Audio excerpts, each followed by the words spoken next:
garbage trucker. Okay, he's gone. We're going to have some panoramic view of you, are we? Yep. Good. Okay, I'll start here in 2 seconds. Right.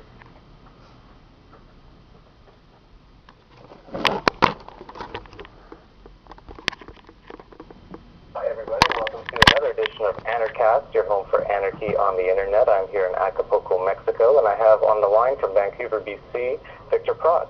How are you, Victor? Very good, Jeff. Thanks for speaking with me. Oh, it's my pleasure. I've seen you all over the Facebook for many months, and a number of people told me that I should be talking to you, so here we are.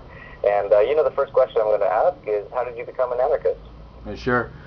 Yeah, well, basically, I've been interested in philosophy my whole life, ever since I was a teenager, and I've never been happy to accept what I call hand-me-down beliefs, just like whatever the culture at large has been stuffing into my ears all throughout my childhood, and some of it not sitting very well with me. So I have an intellectually active and curious mind, and so that is basically is the foundation of where I would come at this point in my life as to be describing myself as an anarchist, which is more or less a conclusion, and it's a conclusion from the starting point of ethics. So that's very important to understand, that it's an ethical route that took me to anarchism. And I became an anarchist, I guess I can probably say, rather late in life, maybe like about 5-6 years ago. I was a small government advocate of the objectivist Ayn Rand sort, but I consider Rand to be a brilliant philosopher. But when it comes to politics, I think that her political conclusions, as an anarchist, as a small government constitutionalist philosopher that she was, I think that her political conclusions contradicts her ethical stance insofar as where she stands with the non-aggression principle. So it's something that I've always took for granted, that yes, we need a government, and I've always was of the mind that for those who spoke against it, whenever I ever had like any kind of swipe with anarchists, I just thought, my God, these people are just crackpots. Are they serious? So it really is funny to look at myself and reflect now on myself about at that time, and to realize, that's the whole point of philosophy, is to ask these questions and not to take and to separate axiomatic concepts from those areas of which arguments can be made forth. I don't know why. Here I am describing myself as being very intellectually activist. I'm an avid reader. I've been that for ever since I was a teenager, and here I am just considering the government, the state, as an axiomatic moral absolute, and those crackpot anarchists.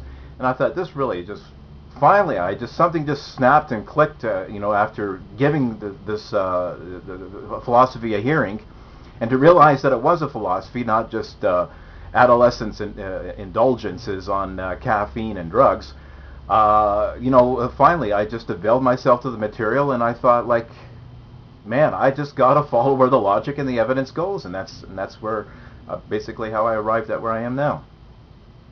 That's fantastic.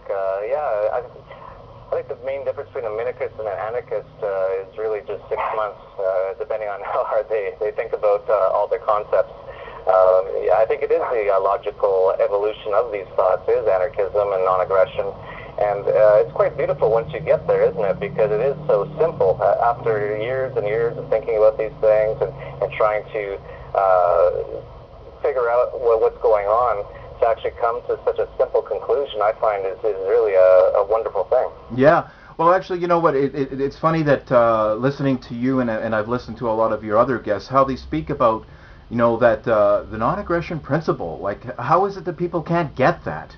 Like, this is not a large mental feat of abstraction to get such a simple conclusion. However, I would say that I would agree with that, because I've always considered myself to be one, as starting from the gate out in my inquiry in philosophy where ethics is concerned, is that non-aggression. Yes, I was always there, even during my minarchist small government days, but making the further identifications of tying that to concepts like government or the state, which claims to be the protector of individual rights and a protector of property. But to make the connection that it's a ridiculous contradiction, that took a little bit more mental work. But the foundation, though, the non-aggression principle, it's very easy.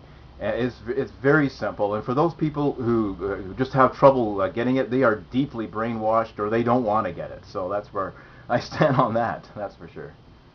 Yeah, I agree with you. It is sort of a brainwashing, a sort of a mindset. I guess, we go to 12 years of public indoctrination and all the media on TV every night. It's all very pro-statist, and it's just amazing how such a simple thing, just a non-initiation of force, can elude so many people, and they can't even see how the state actually does that. They actually see the state as being something good. They look at someone like Obama as being a good person, when in fact he's stealing from people and murdering people every day. It's just it is quite wonderful when you do realize that, and you can get above that and see things for what they truly are. See the violence that is actually all around us in society. People say if we lived in an anarchist type of society, it'd be very violent and chaotic. But that's the exact opposite of what it would be. That's what the state is, but it's hidden in a way. It's one step removed from people, so they don't actually have to do the stealing or murdering themselves, and so for some reason they can't see that that's what the state does. Yeah, well, that's the thing, though, is just that a lot of people, I mean, there are those people who would excuse this type of thing away, and say, well, he has to do that, it's for the greater good, blah, blah, blah, blah, blah. I mean, those people are truly lost. But there would be a lot of people, like take small government guys like Christopher Green, they're raising hell. They're raising almighty fury against this monstrous injustice and this beastly beast called Obama. He is an abomination, for God's sakes, and it's clear to him. But these type of minarchists would, can shoot their darts at very appropriate subjects, but they're still, they still ascribe to the whole idea, that we need a government. So that is still deeply rooted there, and I would say that there's probably, to fight for those type of minds is probably a worthwhile endeavor. But the first type of person who just kind of blithely dismisses the non-aggression principle and justifies the state doing all these nefarious activities that Obama is doing, they are completely lost. Just write them off. You can't save everybody. Can't save everybody. Yeah, maybe they'll get it one day. But yeah, I agree with you. I have to sort of stop trying too hard to convince people. If they're either going to get it or they're not going to get it, and there's really no point in pushing them too far. Is that sort of the state you're at right now? And you're dealing with people in society who don't seem to get this? Do you just let it go, like you just said? Yeah, well, not as a blanket rule, not with everybody. Like I say, for the longest time, that I accepted it as axiomatic that we need a government, but I was certainly not somebody who didn't finally lift the scales from my eyes. So there are, like I say, I'm not so quick, like a knee-jerk reaction, to get people who don't immediately jump in line and agree with me. But after a certain point of presenting my views, which I consider to be unambiguous and very straightforward and clear, over a period of sustained time, and somebody who still hasn't even heard, who still argues against me and makes arguments against that which I have not presented or have not even absorbed anything that I say. It's one thing to disagree with me, but if you don't understand where I'm coming from, that's an entirely different thing. You're not agreeing or disagreeing. You're not listening. You're not getting it. So those people are just a waste of time. But it is not. But we're not obligated to pontificate and to begin with. I mean, we only engage in conversations that interest us, and I will speak to people about politics and present my views and argue my case, but selectively. That's all I'm saying. Yeah. So was there any one thing that you say it was about 5 years ago you started to awaken to these concepts? Was there any particular book or anything you came across that really tipped you over? Yeah. Well, I've always known of the works of Murray Rothbard and so forth, and just ever since with the internet world, I've jumping on since it came very vogue around '95, and when I got a computer a couple of years later, I just started browsing around and got and came across certain individuals, and one individual that I can tell you who came on the scene, of course, would be Stefan Molyneux. And originally, I had met Stefan way before his internet philosopher days, back in around like '95. We traveled in the same intellectual circles, and we attended some of the same lectures that took place in Toronto. And like Stefan, like myself, was a former objectivist, and it was a lot of the lectures that we attended were objectivists. And I met him through a mutual friend. On one of these lectures, we went to a donut store, had coffee, and talked philosophy into the wee hours of the night after a lecture. And and it's interesting that back around '95. How Stefan himself was very much still a developing, searching mind, and so we just kind of like traveled along the same path. And when I came across him, I thought, like, well, this is interesting. I'll have to listen to what he has to say about anarchism, and so that's pretty much where I got my scope. Oh, that's very interesting. You knew Stefan before he was an internet celebrity. Yeah, that's right. Yeah. Had the privilege of talking philosophy with him too. Like I have very vivid memories of that. And and I can tell you, as a contrast, there certainly has been leaps and bounds in intellectual maturity that he took. Wow. That's interesting to hear. I didn't actually know he was an objectivist before either. So yeah. I'm learning a lot here. Yeah, for sure. So what would you say to someone who's sort of where you were 5 or 6 years ago, if you could, in a few minutes, what would you say to someone in that state of mind, and maybe even talk a little bit about how you would see anarchist world working, or how we could even get there? What are some of your thoughts on these things? Yeah, well, in regards to getting there, like there's a very interesting thing in connection to that with Stefan, which is his views being very popular in that he regards it as a multi-generational thing. And I remember you talking to Michael Shanklin about this, and you feeling that with everything coming to a culmination, with statism being very brazen, at an unprecedented level, that people will go like, wow, like this is ridiculous, and maybe within 5 to 10 years after a post-apocalyptic economic collapse, people will finally snap in line and get it. And I'm really like, sorry, I don't want you to put that pistol to your head, as you said to Mike Shanklin, but I just don't see that. It simply is not that simple. People can be bombarded over the head, bloodied, and battered with all types of existential, empirical experiences of statism in action, and never make that connection that hey, this is bad, maybe we should think of doing something else. You have to start it has to be a philosophical revolution. And this is also to speak against all the Ron Paul accolades. Not that it's a mute matter now, but for all those who think that who are going to achieve freedom via the machinery of the state, which is what the whole Ron Paul revolution was about, they are sorely deluded too. This is a multi-generational achievement or a process. And the reason why I say that is because it has always been so historically. Whenever there's been vast philosophical movements, it has been multi-generational. The Middle Ages did not end in a fortnight, or where that came over to be the Age of Enlightenment or the Renaissance, and then going to the rise of capitalism and the Industrial Revolution. This was multi-generationals apart. It wasn't like, okay, it's October 23, 9:30 in the morning. The Middle Ages is end and the Renaissance has begun.